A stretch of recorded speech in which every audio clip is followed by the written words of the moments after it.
오늘 아침에는 대제사장 예수님이란 제목으로 하나님 말씀 전하겠습니다. 우리가 첫째 날은 유대인의 왕 예수님에 관해서 말씀 들었습니다. 둘째 날은 하나님의 아들 그리스도로서의 예수님에 관해서 말씀을 들었습니다. 그런데 오늘은 예수님께서 십자가에 달리신 것은 구약의 제사와 관련되어 있습니다. 오늘 본문을 여러분이 읽으셨는데 여기서 나오는 대제사장은 예수님을 가리키는 직분입니다.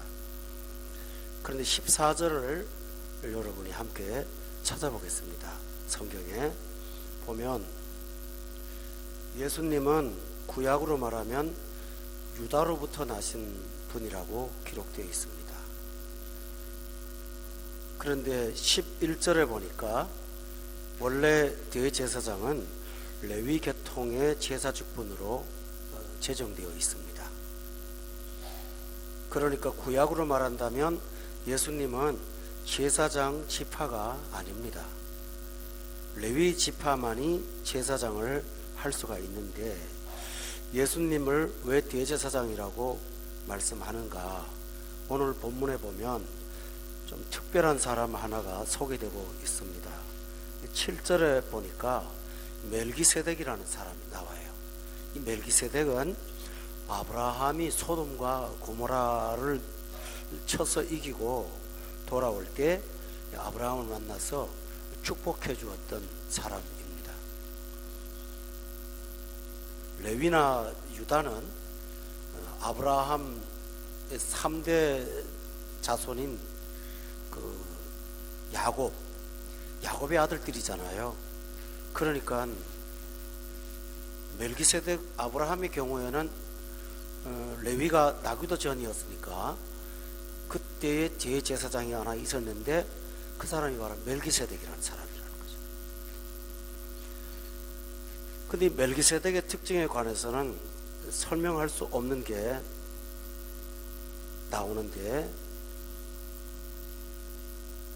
2절에 보니까 아브라함이 10분의 1을 그에게 주었다고 해서 11조를 받은 사람으로 기록되어 있고, 또 2절에 보면 그는 의의 왕이고 살렘 왕이고 평강의 왕이라고 기록되어 있는데 3절이 아주 어렵습니다. 다 같이 한번 읽어볼까요? 시작. 족보도 없고 시작한 날도 없고 생명의 끝도 없어 하나님의 아들과 닮아서 항상 제사장으로 있느니라. 이 부분에 관해서는 우리가 설명할 수 없는 한 내용이 나옵니다. 4절에 보면 이 사람이 얼마나 높은가를 생각해 보라고 하면서 조상인 아브라함도 10분의 1을 그에게 주었다고 말씀했습니다. 여기서 예수님은 11절을 내려가 봅시다. 아론의 반차를 따르지 않고 멜기세덱의 반차를 따르는 한 다른 제사장이 세워졌는데 이분이 바로 예수님이라고 말씀했습니다. 레위족 속의 제사장들의 특징이 있고 멜기세덱의 반차를 따른 제사장의 특징이 있습니다. 레위 백성의 반차를 따른 제사장들은 본문 23절을 한번 보시기 바랍니다. 여기 보면 제사장 된 그들의 수요가 많은 것은 죽음으로 말미암아라고 되어 있습니다. 레위 족속의 제사장은 사람이니까 죽죠. 죽으면 다른 사람이 또 제사장이 되고 라고 했습니다. 또 하나는 27절 말씀을 보시면 저 대사장들, 다시 말하면 레위 족속의 제사장들은 먼저 자기 죄를 위해서 제사를 드려야 될 사람이라고 했습니다. 그 말은 죄인이라는 사실입니다. 그들도. 그래서 28절에 보면 율법은 약점을 가진 사람들을 제사장으로 세웠다고 했으니까 이 사람들은 바로 율법의 약점을 가진 불완전한 사람이라는 사실입니다. 그래서 이 대제사장들은 제사를 드릴 때 자기를 드릴 수가 없었습니다. 9장의 12절에 한번 보실까요? 다 같이 한번 보면 그들은 흠 있는 자신들을 제물로 쓸 수가 없었습니다. 하나님이 받지도 않았습니다. 그래서 그 대신에 하나님이 제물로 쓰신 것이 있습니다. 9장 12절 다 같이 한번 읽읍시다. 시작. 송아지의 피로 하지 아니하고 오직 자기 피로 영원한 속죄를 이루사 단번에 성소에 들어가셨느니라. 이 앞절을 보면 염소와 송아지의 피로 그들은 제사를 드렸다고 되어 있는데, 레위기를 여러분이 공부하실 때 읽으셨을 거예요. 거기에 보면 흠 없는 것으로 하나님께 드렸다라고 기록되어 있습니다. 그리고 이 제사장들이 드리는 제사는 기능이 하나 있습니다. 10장을 한번 찾아볼까요? 10장에 보면 3절에 보니까 같이 한번 읽읍시다. 3절 4절 시작. 그러나 이 제사들에는 해마다 죄를 기억하게 하는 것이 있나니 이는 황소와 염소의 피가 능히 죄를 없이 하지 못함이라. 그 레위 족속들의 제사장들이 드리는 제사는 죄를 없이 하지는 못하는 제사예요. 그러나 반대로 죄를 기억하게 하는 제사라고 되어 있어요. 그 레위 백성들이 드리는 제사는 백성들이 죄를 고백하면 그 죄를 깨닫게 하는 것이었지 죄를 사하는 것은 없었어요. 그 염소와 송아지의 피는 죄를 깨닫게 하고 앞으로 장차 오셔서 십자가에서 죽으실 예수 그리스도가 죄를 없이 하시는 구원자라는 사실을 가르쳐주는 상징물이었어요. 바로 이렇게 3000년 동안 이런 모형과 그림자였을 뿐이에요. 10장 1절을 다 같이 한번 읽어볼까요? 여기 그 레위 족속들의 제사의 특징이 나와요. 10장 1절 시작. 참 형상이 아니므로 해마다 늘 드리는 같은 제사로는 나오는 자들을 언제나 온전하게 할 수 없느니라. 이것은 예수님을 보여주는 그림자였고요, 장차 올 좋은 이런 구원을 말하죠. 예수님이 오실 일에 대한 것들을 깨닫게 하는 기능으로서 역할을 했습니다. 저는 이 성경을 읽으면서 우리가 예수님의 십자가를 지신 다음에 태어난 것이 얼마나 감사한 일인지에 대한 것을 다시 한번 깨닫게 되었습니다. 지금까지는 레위 족속들의 제사에 제한된 문제에 대해서 여러분께 말씀을 드렸습니다. 그렇다면 예수님께서 대제사장이 되셨을 때는 어떤 은혜가 있을까요? 그 내용에 대해서 여러분하고 한번 찾아보겠습니다. 우선 14절에 보십시오. 12절에 보면 7장입니다. 제사의 직분이 바꾸어졌다 그랬어요. 예수님이 오셔서 율법도 바꾸어졌어요. 13절에 다 같이 읽읍시다. 시작. 이것은 한 사람도 제단 일을 받들지 않는 다른 지파에 속한 자를 가리켜 말한 것이다. 레위 지파가 아니에요.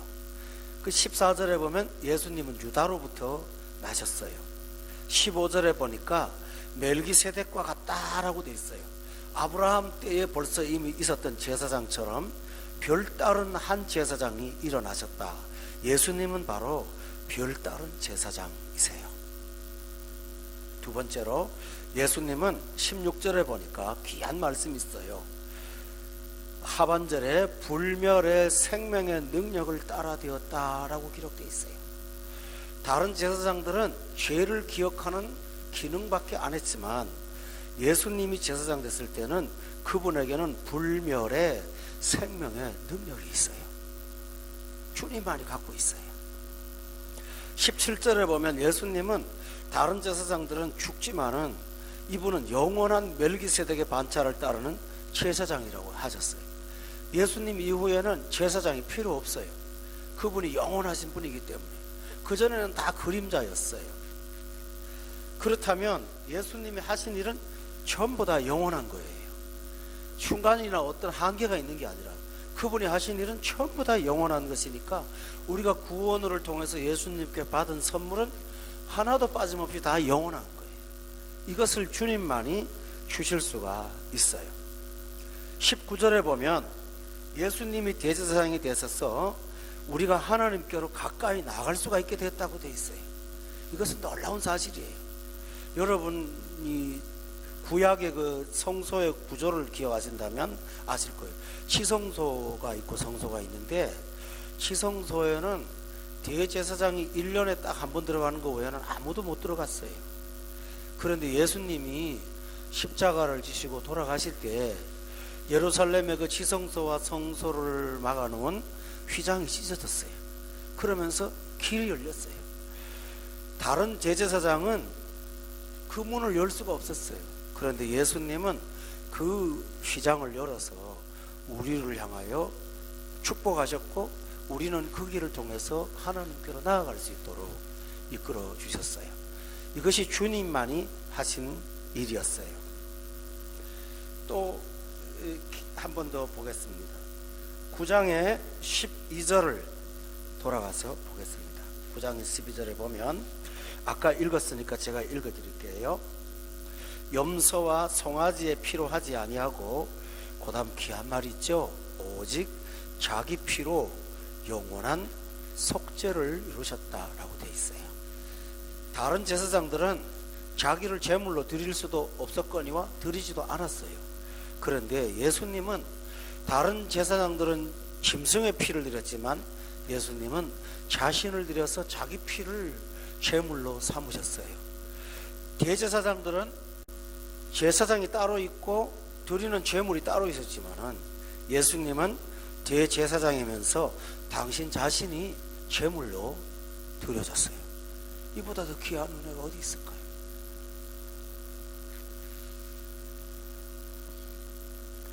의사 선생님이 예를 들면 이렇게 말할까요?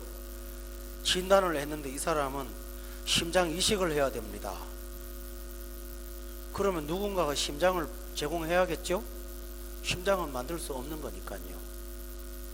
그래서 그 사람한테 맞는 심장을 찾으려고 하는데 그게 어렵답니다. 우선 피가 맞아야 된대요. 피가 이 사람하고 안 맞으면 똑같은 O형이라도 그냥 O형 갖고 다 되는 게 아니고요. 이 사람하고 맞는 피가 있다네요. 그 심장을 기증을 한다 그래도 이 사람이 받을 수가 없어요. 또 그런 거 있대요. 질병이나 연약한 상태를 갖고 있는 사람의 심장은 이식이 안 된다네요. 그러니까 아주 건강하고 이 사람하고 맞는 사람을 찾아서 심장을 이식을 해야 되는데, 그런 사람이 어디 갑자기 젊은 사람이 즉사를 하거나 죽거나 그래야 되는 건데 그게 어디 가능하겠습니까? 근데 상상을 해보세요. 만약에 의사가 조사를 해보니까 나하고 너무 맞아, 내 심장 주면 딱 맞겠어, 그래서 줬다고 합시다. 그런 경우가 장기로 다른 데는 있어요. 신장이나 이런 거는 있더라고요. 줍니다. 그러면 그 의사가 진단만 한 것이 아니라 자기가 치료제가 되었으니 이것 얼마나 귀한 일입니까? 주님이 바로 그 일을 하신 거예요. 진단해 보니까 한 생명이 필요하다는 거예요. 근데 이 생명은 이 세상에는 찾을 수가 없는 거예요. 왜냐하면 다 흠이 있기 때문에. 죄 없는 자가 와서 구원자가 되어야 되는데 이 일을 할 수 있는 사람이 아무도 없어요. 짐승 갖고 하는 건 이미 할 수가 없는 거예요. 그러니까 예수님께서 제사를 친히 집정하시면서 당신이 당신의 생명을 우리를 대신하여 주신 것입니다. 우리는 이 사랑의 은혜를 받아서 구원을 받았습니다. 성도 여러분, 우리 어떤 사람들은 행위를 말하지만 어떤 행위가 주님의 이 십자가의 행위와 비교할 수가 있겠습니까? 그러니 말이 안 되는 거예요.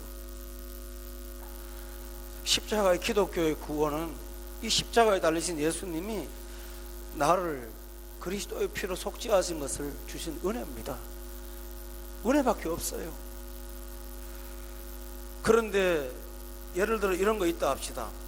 그런 거 있었다네요. 몇 년 전에 토픽에 나온 내용인데 어떤 설교책에서 제가 읽었어요. 어떤 그 여자를 너무너무 사랑한 남자가 있었다네요.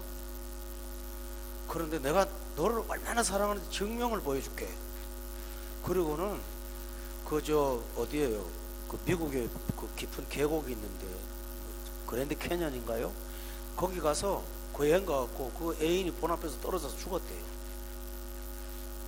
사랑을 증거한다고. 그럼 죽었는데 뭐하러 사랑합니까? 예수님께서 십자가를 지신 게 나 너 정말 사랑해 하고 떨어져서 돌아가신 거라면 우리한테는 아무런 효력이 없어요.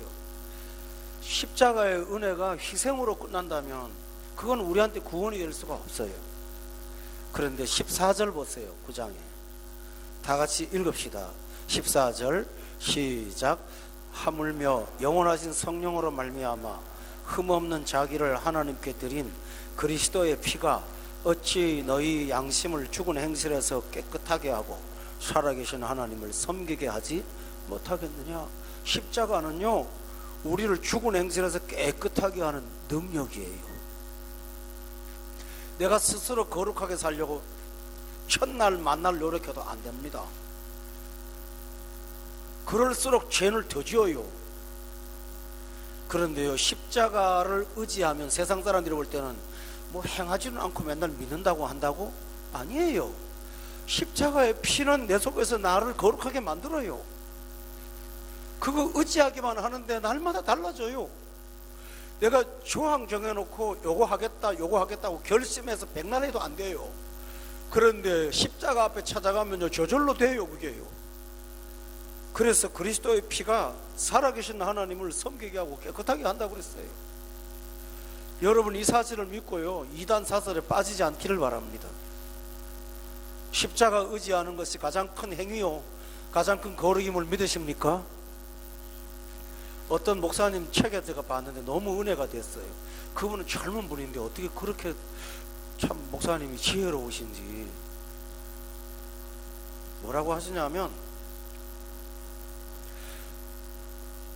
사람이 죄를 짓기 전에는 죄 짓지 말라고 막 강단에서 야단을 치고 그래야 된다는 거죠.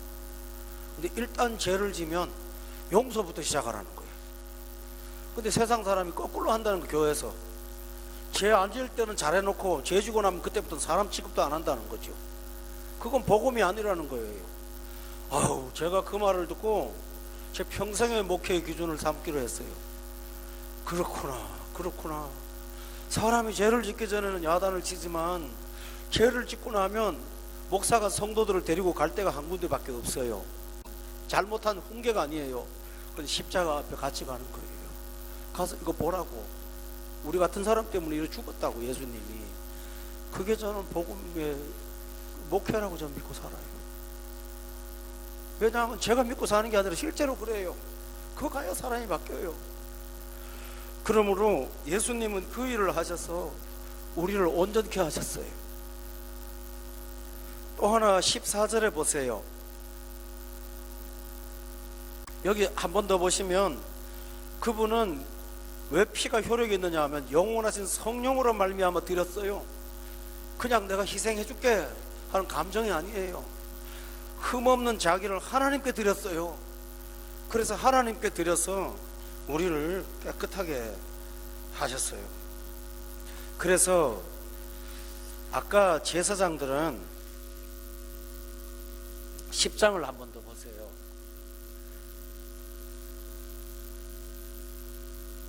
11절에 아까 읽었죠. 거기 보면 구약의 사람들은 죄를 없게를 못했다고요. 여러분 저는 이런 상상을 해봤습니다. 성도들이 죄책감 때문에 막 힘들고 아파서 제사장한테 찾아왔어요. 와서 내가 양심의 가책 때문에 너무 힘들다고. 그런 사람 많았겠잖아, 그죠? 근데 제사장이 할 말이 없는 거예요.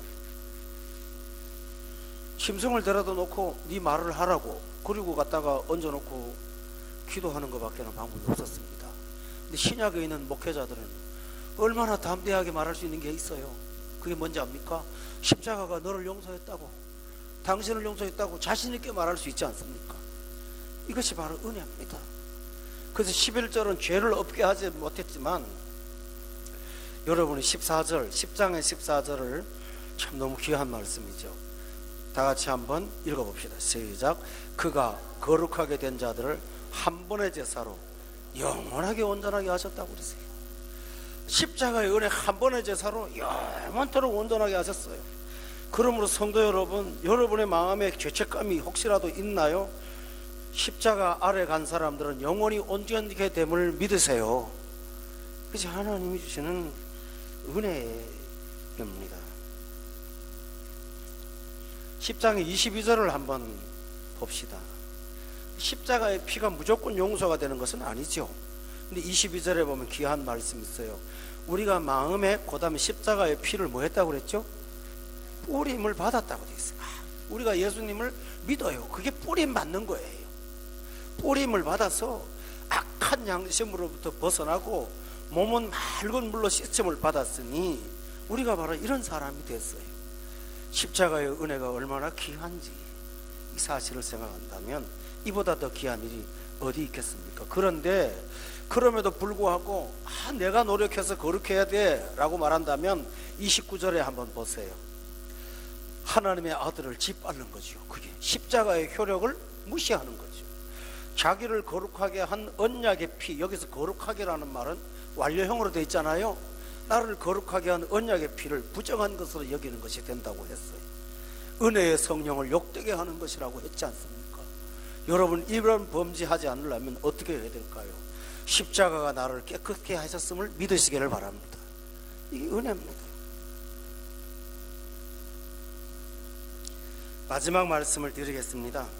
7장 27절에 보십시오. 다 같이 읽겠습니다. 자, 27절 시작. 그는 저 뒤에 자기 죄를 위하고 다음에 백성의 죄를 위하여 날마다 제사 드리는 것 같이 할 필요가 없으니 이는 그가 단번에 자기를 드려 이루셨습니다. 십자가는 두 번 반복할 거 없어요. 이미 이루어진 사건이에요. 단번에 다 드렸으니까 우리의 죄도 단번에 해결된 줄로 믿습니다, 여러분. 그래서 28절에 보면 율법 후에 맹세하신 복음이에요. 이 복음은 영원히 온전하게 되신 아들을 통해서 세우셔서 이제 마지막 구절을 찾겠습니다. 10장 12절에 보면 다 같이 읽읍시다. 시작. 오직 그리스도는 죄를 위하여 한 영원한 제사를 드리고 하나님 우편에 앉았다라고 했어요. 주님은 승리하셨습니다. 영원한 제사를 드려서 자기를 믿고 따르는 자들이 어떠한 사람이든지 흰눈같이 양털처럼 깨끗하게 하셨음을 믿으세요. 이 은혜를 주시려고 대제사장으로 오신 그 예수 그리스도를 바라보면서 여러분 마음속에 괴로움이 있을 때마다 주만 쳐다보면서 거룩을 회복하시고 영광을 회복하시는 저와 여러분 되시기를 주의 이름으로 축원합니다.